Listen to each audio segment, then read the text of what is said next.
नमस्कार विद्यार्थियों। राजनीति विज्ञान के मूल आधार के अंतर्गत आज हम अधिकारों के बारे में वर्णन करेंगे, अधिकारों के बारे में अध्ययन करेंगे। अधिकार क्या है? व्यक्ति के अंतर्गत कुछ जन्मजात विशेषताएं होती है। उन विशेषताओं के आधार पर व्यक्ति अपने व्यक्तित्व का विकास सुचारू रूप से कर सके, उसके लिए उसको कुछ बाहरी परिस्थितियों की आवश्यकता होती है। राज्य इन्हीं बाहरी परिस्थितियों को व्यक्तियों को देता है और इन बाहरी परिस्थितियोयों के आधार पर व्यक्ति के व्यक्तित्व के विकास के अनेक अवसर उपलब्ध होते हैं। कहने का तात्पर्य ये कि वे बाहरी परिस्थितियां जो कि व्यक्ति के व्यक्तित्व विकास के लिए आवश्यक है, उन्हें अधिकार कहा जा सकता है। अधिकारों के अंतर्गत विभिन्न प्रकार की परिभाषाएं या विभिन्न प्रकार के अर्थ विद्वानों ने दिए हैं, लेकिन उससे पहले हम ये जानना चाहते हैं, ये अध्ययन करेंगे कि वास्तव में अधिकार क्यों आवश्यक है। अधिकार इसलिए आवश्यक है ताकि उसे व्यक्ति अपने व्यक्तित्व का विकास कर सके। व्यक्ति को वो स्वतंत्र वातावरण मिले जिससे व्यक्ति अपने व्यक्तित्व का विकास कर सके। यानी कि व्यक्तित्व के अनेक पक्ष होते हैं, सामाजिक, आर्थिक, राजनीतिक, बौद्धिक, धार्मिक, विभिन्न प्रकार के पक्ष होते हैं और इन पक्षों के माध्यम से व्यक्ति को कुछ ऐसी सुविधाएं, स्वतंत्रताएं राज्य के द्वारा प्रदान की जाती है। राज्य के द्वारा प्रदान करने का तात्पर्य ये है कि यदि उन स्वतंत्रताओं के अंतर्गत उन परिस्थितियों में किसी प्रकार की बाधा भी उत्पन्न होती है तो राज्य व्यक्ति को वो संरक्षण प्रदान करता है। तो राज्य के द्वारा उपलब्ध वो बाहरी परिस्थितियां जो व्यक्ति के व्यक्तित्व विकास के लिए आवश्यक है, उन्हें अधिकार कहा जा सकता है। अधिकारों के अंतर्गत कुछ परिभाषाओं का यदि हम अध्ययन करें तो जैसे श्रीनिवास शास्त्री ये कहते हैं, अधिकार समुदाय के कानून द्वारा स्वीकृत वह व्यवस्था, नियम या रीति है जो नागरिकों के सर्वोच्च नैतिक कल्याण के लिए आवश्यक है। यानी कि समुदायों के द्वारा, राज्य के द्वारा नियम और नीति वो व्यवस्थाएं हैं जो कि जो व्यक्ति के सर्वोच्च नैतिक कल्याण के लिए आवश्यक है, उन्हें अधिकार कहा है। इसी प्रकार बारकर ये कहते हैं, अधिकार वे बाहरी परिस्थितियां हैं। बाहरी परिस्थितियां जो व्यक्ति के बाहर के अंतर्गत है, बाहरी परिस्थितियां जो व्यक्तित्व के अधिकतम विकास के लिए आवश्यक है, जिनकी उपलब्धि राज्य के द्वारा संरक्षित होती है। यानी कि राज्य उन्हें प्रोवाइड करवाता है, राज्य उन्हें देता है, राज्य उनका संरक्षण करता है। वे बाहरी परिस्थितियां हैं जो कि व्यक्ति के व्यक्तित्व विकास के लिए आवश्यक है। परिस्थितियां कह सकते हैं, सुविधाएं कह सकते हैं, स्वतंत्रताएं कह सकते हैं जो राज्य के द्वारा दी जाती है, उन्हें अधिकार कहा जा सकता है। अधिकारों की इन परिभाषाओं के आधार पर हम कह सकते हैं कि अधिकारों के कुछ लक्षण होते हैं। जो परिभाषाएं विद्वानों ने बताई है, कुछ लक्षण होते हैं, यानी कि कुछ विशेषताएं होती है जिनके आधार पर हम अधिकारों को परिभाषित कर सकते हैं, कह सकते हैं कि वास्तव में अधिकार क्या है।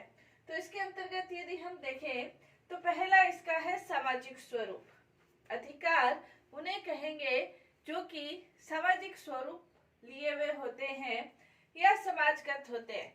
इसको हम ऐसे भी समझ सकते हैं कि राज्य ने जो सुविधाएं, जो स्वतंत्रताएं व्यक्ति को दी है, व्यक्ति उन स्वतंत्रताओं का उपभोग समाज के अंतर्गत ही रहकर कर सकता है। व्यक्ति को जो सुविधाएं, जो स्वतंत्रताएं दी है, व्यक्ति समाज से अलग रहते हुए वो उन स्वतंत्रताओं का प्रयोग नहीं कर सकता। यानी कि अधिकार वे हैं जो समाजगत है, यानी कि समाज में रहते हुए व्यक्ति उन स्वतंत्रताओं का प्रयोग, उन सुविधाओं का प्रयोग करते हैं, साथ ही साथ जो कि समाज के द्वारा भी स्वीकृत है। क्योंकि व्यक्ति एक सामाजिक प्राणी है, इसलिए वो स्वतंत्रताएं, वो सुविधाएं समाज के द्वारा स्वीकृत है और साथ ही साथ उन स्वतंत्रताओं के आधार पर समाज का उन्नति या समाज के कल्याण में भी वो सहयोगी है। तो कहने का तात्पर्य, अधिकारों का पहला लक्षण उसका सामाजिक स्वरूप। दूसरा, कल्याणकारी स्वरूप। व्यक्ति को वो अधिकार प्रदान नहीं किए जा सकते जो कि उसके स्वयं के कल्याण के विपरीत हो या समाज के कल्याण के विपरीत हो। इन दोनों के विपरीत किसी भी प्रकार का अधिकार प्रदान नहीं किया जा सकता। या इसे हम ऐसे समझ सकते हैं कि किसी भी व्यक्ति को मद्यपान का अधिकार, आत्महत्या का अधिकार या जहर पीने का अधिकार, इस तरह के अधिकार प्रदान नहीं किए जा सकते क्योंकि ये व्यक्ति के स्वयं के कल्याण के विपरीत है। इसी प्रकार व्यक्ति को इस प्रकार का अधिकार नहीं दिया जा सकता जो कि समाज के कल्याण के विपरीत है या जिससे समाज को किसी भी प्रकार की असुविधा होती है। इस प्रकार के अधिकार प्रदान नहीं किए जा सकते। तो अधिकारों का पहला लक्षण उसका सामाजिक स्वरूप, अधिकारों का दूसरा लक्षण उसका कल्याणकारी स्वरूप। अधिकारों का तीसरा लक्षण यदि कहें तो अधिकारों का तीसरा लक्षण लोकहित। व्यक्ति को इस प्रकार के अधिकार नहीं दिए जा सकते कि वो स्वच्छंदता का प्रयोग करते हुए किसी भी प्रकार का कोई कार्य करे। जैसे इस तरह का कोई अधिकार नहीं दिया जा सकता कि तेज वॉल्यूम में आप लाउड स्पीकर लगाकर अपने आसपास के लोगों को डिस्टर्ब करें। इस प्रकार का अधिकार प्रदान नहीं किया जा सकता। तो अधिकार वैसा ही प्रदान होगा जिससे लोक हित हो, समाज का कल्याण हो। समाज के कल्याण के अनुरूप ही अधिकार प्रदान किए जाते हैं। यानी कि अधिकारों के अंतर्गत लोक हित की भावना भी आवश्यक है। नेक्स्ट, इसके अंतर्गत राज्य का संरक्षण। अधिकारों का सबसे प्रमुख लक्षण अधिकार राज्य के द्वारा उसका संरक्षण प्राप्त होना है। अधिकारों के अंतर्गत व्यक्तिगत कल्याण की भी भावना है, अधिकारों के अंतर्गत समाज कल्याण की भावना है, समाजगत उद्देश्य भी है।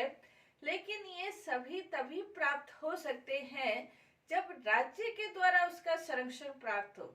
यदि राज्य के द्वारा संरक्षण प्राप्त नहीं है तो वो अधिकार किसी भी मायने नहीं रखता है, उन अधिकारों का कोई महत्व नहीं है यदि राज्य ने उन्हें संरक्षित नहीं किया है। इसको हम ऐसे भी समझ सकते हैं कि व्यक्ति को यदि स्वतंत्रता का अधिकार है और स्वतंत्रता के अधिकार के अंतर्गत यदि उसकी स्वतंत्रता पर कोई हनन होता है तो हनन से बचने के लिए राज्य इसके लिए राज्य के द्वारा संरक्षण प्राप्त कर सकता है और राज्य उसकी स्वतंत्रता में आई हुई बाधा को दूर कर सकता है तो वास्तविक रूप में अपनी स्वतंत्रता का प्रयोग कर सकता है। तो राज्य का संरक्षण अधिकारों का महत्वपूर्ण लक्षण है। नेक्स्ट, इसके अंतर्गत सार्वभौमिकता।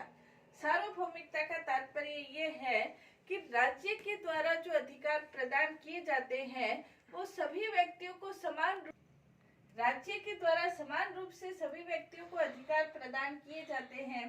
यानी कि राज्य के द्वारा किसी भी व्यक्ति के साथ धर्म के आधार पर, भाषा के आधार पर, लिंग के आधार पर, क्षेत्र के आधार पर, जाति के आधार पर भेदभाव नहीं किया जाता है। अधिकारों का तात्पर्य यही है कि सभी व्यक्तियों को वो समान रूप से प्राप्त हो। यानी कि अधिकारों का नेक्स्ट जो लक्षण है सार्वभौमिकता या सर्वव्यापकता, वो सार्वभौमिक है यानी कि सभी व्यक्तियों को प्राप्त है, सर्वव्यापक है, हर व्यक्ति को वो अधिकार प्राप्त है। तो ये अधिकारों का महत्वपूर्ण लक्षण है सामाजिक स्वरूप, कल्याणकारी स्वरूप, लोकहित में प्रयोग, राज्य का संरक्षण और सार्वभौमिकता। इन सब लक्षणों के आधार पर यदि हम देखें तो अधिकारों की क्या परिभाषा बन सकती है, तो इन सब लक्षणों के आधार पर अधिकारों की परिभाषा बन सकती है। अधिकार समाज के सभी व्यक्तियों के व्यक्तित्व के उच्चतम विकास के हेतु सभी व्यक्तियों यानी कि सार्वभौमिकता, व्यक्तित्व के उच्चतम स्वरूप यानी कि कल्याणकारी स्वरूप कि वो सामान्य परिस्थितियां हैं जिन्हें समाज स्वीकार करता है यानी कि सामाजिक स्वरूप, और राज्य यानी कि राज्य का संरक्षण, राज्य के द्वारा लागू करने की व्यवस्था की जाती है। तो ये अधिकारों के लक्षण हैं। अधिकारों के विषय में विभिन्न प्रकार के सिद्धांत प्रचलित है। विभिन्न विद्वान अपने अपने विचारों के अनुसार अधिकारों की व्याख्या करते हैं और उस अनुसार अधिकारों के कुछ सिद्धांत प्रचलित है। जैसे अधिकारों का पहला सिद्धांत, जिसके अंतर्गत ये कहा गया, अधिकारों का प्राकृतिक स्वरूप। अधिकारों का प्राकृतिक स्वरूप का तात्पर्य यह है कि जब अधिकारों के अंतर्गत अधिकारों का जो प्राकृतिक सिद्धांत है वो सामाजिक समझौता के समर्थक जैसे विद्वान हैं हॉब्स, लॉक और रूसो, वो ये मानते हैं कि ये अधिकार प्रकृति के द्वारा ही प्रदान किए हुए होते हैं।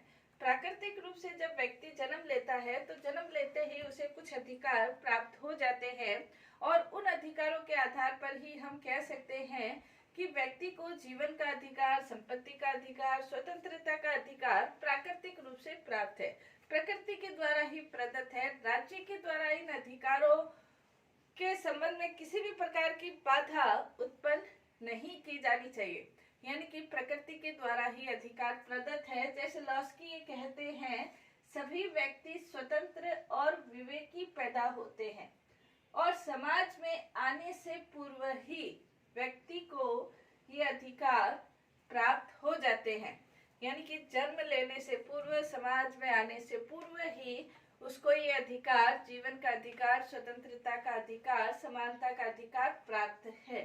तो ये अधिकारों का प्राकृतिक सिद्धांत है, लेकिन सभी विद्वान अधिकारों के इस प्राकृतिक सिद्धांत से सहमत नहीं है।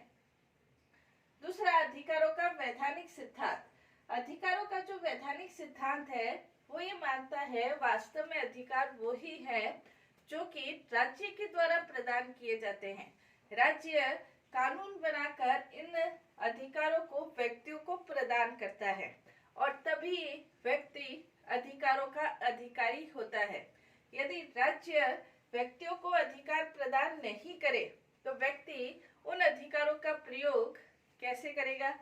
तो इसके लिए राज्य अधिकारों को परिभाषित करता है, अधिकारों की सीमा निर्धारित करता है कि व्यक्ति किन अधिकारों का प्रयोग किस सीमा तक कर सकता है। जैसे व्यक्तियों को विचार अभिव्यक्ति की स्वतंत्रता है, लेकिन विचार अभिव्यक्ति की स्वतंत्रता का तात्पर्य ये नहीं है कि व्यक्ति अपने विचारों के माध्यम से दूसरों की भावनाओं को ठेस पहुंचाए या राज्य के विरुद्ध किसी भी प्रकार का कोई कार्य करे। तो इस प्रकार के अधिकार की सीमा राज्य के द्वारा लगाई जाती है। तीसरा, इसके अंतर्गत राज्य व्यक्तियों को आश्वासन देता है कि आपको ये अधिकार अवश्य ही प्राप्त होंगे। तो ये राज्य के अधिकारों के वैधानिक सिद्धांतों के अंतर्गत वो परिभाषित करता है, अधिकारों की सीमा निर्धारित करता है, साथ ही साथ आश्वासन देता है। नेक्स्ट, इसके अंतर्गत अधिकारों का ऐतिहासिक सिद्धांत। कुछ विद्वान अधिकारों के ऐतिहासिक सिद्धांत को मानते हैं। अधिकारों के संबंध में वो ये मानते हैं, जो ऐतिहासिक सिद्धांत के समर्थक है वो ये कहते हैं कि अधिकार कोई प्राकृतिक रूप से प्रदत्त नहीं है और न ही राज्य के द्वारा संरक्षित है, बल्कि वास्तव में अधिकार वो है कि परंपराओं से या इतिहास से कुछ रीति रिवाज, कुछ परंपराएं चलती आ रही है और व्यक्ति धीरे धीरे उन रीति रिवाज और परंपराओं को अपनाने का अभ्यस्त हो जाता है और जब व्यक्ति के अभ्यास में ये परंपराएं शामिल हो जाती है तो वो अधिकार का रूप ग्रहण कर लेती है। जैसे ब्रिटेन के अंतर्गत व्यक्तियों को जो अधिकार प्राप्त है वो परंपराओं के आधार पर, रीति रिवाज या अभिसमय जिसे कह सकते हैं, उनके आधार पर ही प्राप्त है। तो ये अधिकारों का ऐतिहासिक सिद्धांत, जिसके अंतर्गत प्रोफेसर रिची ये कहते हैं, जिन अधिकारों के संबंध में लोग ये सोचते हैं कि वे उन्हें मिलने चाहिए, वे ही अधिकार हैं। यानी कि वो रीति रिवाज, परंपराएं जिनको निभाते हुए लोग उसके लिए अभ्यस्त हो चुके हैं, वे अधिकार हैं। इसके अलावा अधिकारों का समाज कल्याण संबंधी सिद्धांत। समाज कल्याण संबंधी जो सिद्धांत है, तो समाज कल्याण संबंधी सिद्धांत है उसके अंतर्गत जैसे प्रोफेसर लॉस्की ये कहते हैं, लोक कल्याण के विरुद्ध कोई भी अधिकार नहीं हो सकता है, भले ही वो प्राकृतिक हो, राज्य के द्वारा संरक्षित हो या ऐतिहासिक हो, लेकिन उसके लिए सबसे आवश्यक शर्त है लोक कल्याण, जिसको हम ऐसे भी कह सकते हैं, लोक कल्याण या समाज कल्याण के समक्ष अन्य सभी सिद्धांतों को झुकना पड़ता है। सबसे महत्वपूर्ण चीज समाज कल्याण है, और समाज कल्याण के अंतर्गत समाज कल्याण के लिए व्यक्ति को जो अधिकार भी प्रदान किए जाते हैं, उनका प्रमुख लक्ष्य समाज का कल्याण होता है। व्यक्ति को यदि समानता का अधिकार दिया गया तो उसका कहीं न कहीं उसका लक्ष्य समाज कल्याण से संबंधित होता है, और इसीलिए प्रोफेसर लॉस्की ये कहते हैं, लोक कल्याण के विरुद्ध कोई अधिकार प्राप्त नहीं हो सकता। नेक्स्ट है व्यक्तिवादी सिद्धांत। व्यक्तिवादी सिद्धांत के जो समर्थक विद्वान हैं, वो ये मानते हैं कि वास्तव में अधिकार वही है जो व्यक्ति के व्यक्तित्व विकास के लिए आवश्यक है, यानी कि अधिकारों को वो बाहरी परिस्थितियां मानते हैं, ऐसी परिस्थितियां जो कि व्यक्ति के व्यक्तित्व विकास के लिए आवश्यक है। जैसे हेनरिची ये कहते हैं, मनुष्य के व्यक्तित्व विकास के लिए जो भौतिक परिस्थितियां आवश्यक है, उनकी रक्षा के लिए जो कुछ भी है वो अधिकार है। तो व्यक्ति के व्यक्तित्व विकास का जो अधिकार है, सिद्धांत है, वो बाहरी परिस्थितियों जो कि व्यक्ति के व्यक्तित्व विकास से संबंधित है। कुछ विद्वान अधिकारों के मार्क्सवादी सिद्धांत के भी समर्थक है, जैसे मार्क्स है, स्टालिन है, लेनिन है। ये अधिकारों का मार्क्सवादी सिद्धांत बताते हैं। ये बताते हैं कि अधिकार वास्तव में आर्थिक परिस्थितियों की उपज है, और जैसी आर्थिक परिस्थितियां होगी उस अनुसार अधिकार प्राप्त होंगे। कहने का तात्पर्य मार्क्सवादी सिद्धांत के अनुसार वो ये मानते हैं कि यदि आर्थिक रूप से समानता नहीं है, स्वतंत्रता नहीं है, भौतिक परिस्थितियां समान नहीं है, और तब आप राजनीतिक स्वतंत्रता यदि व्यक्तियों को प्रदान करते हैं, तो उन राजनीतिक स्वतंत्रताओं का कोई महत्व नहीं है यदि आर्थिक रूप से बहुत ज्यादा भिन्नता है। दूसरा, वो ये भी मानते हैं, मार्क्सवादी सिद्धांत ये भी मानते हैं कि जो राजनीतिक गतिविधियां हैं वो आर्थिक परिस्थितियों से संचालित होती है। तो यदि अधिकारों का वास्तव में व्यक्तियों को तभी संभव है जब साम्यवादी समाज की स्थापना है। साम्यवादी समाज से उनका तात्पर्य सर्वहारा वर्ग के अधिनायकवाद के बाद जब साम्यवादी समाज की स्थापना होगी और जब वर्गों का जो अंतर है, उच्च वर्ग निम्न वर्ग का जो अंतर है वो खत्म हो जाएगा, तब वास्तव में सभी व्यक्ति समान रूप से समानता, स्वतंत्रता, इन अधिकारों का प्रयोग कर सकते हैं, वरना अधिकारों के संबंध में कुछ भी व्याख्या की जाए वो सही नहीं होती। तो मार्क्सवादी आर्थिक परिस्थितियों पर अधिकार आधारित मानते हैं, और वो राज्य का स्वरूप भी आर्थिक परिस्थितियों पर निर्धारित करते हैं। तो ये राज्य अधिकारों के संबंध में विभिन्न प्रकार के सिद्धांत थे। अधिकार क्या है, उसका महत्व क्या है, उसके लक्षण क्या है, उनके सिद्धांत क्या है, इनके बारे में आज हमने अध्ययन किया।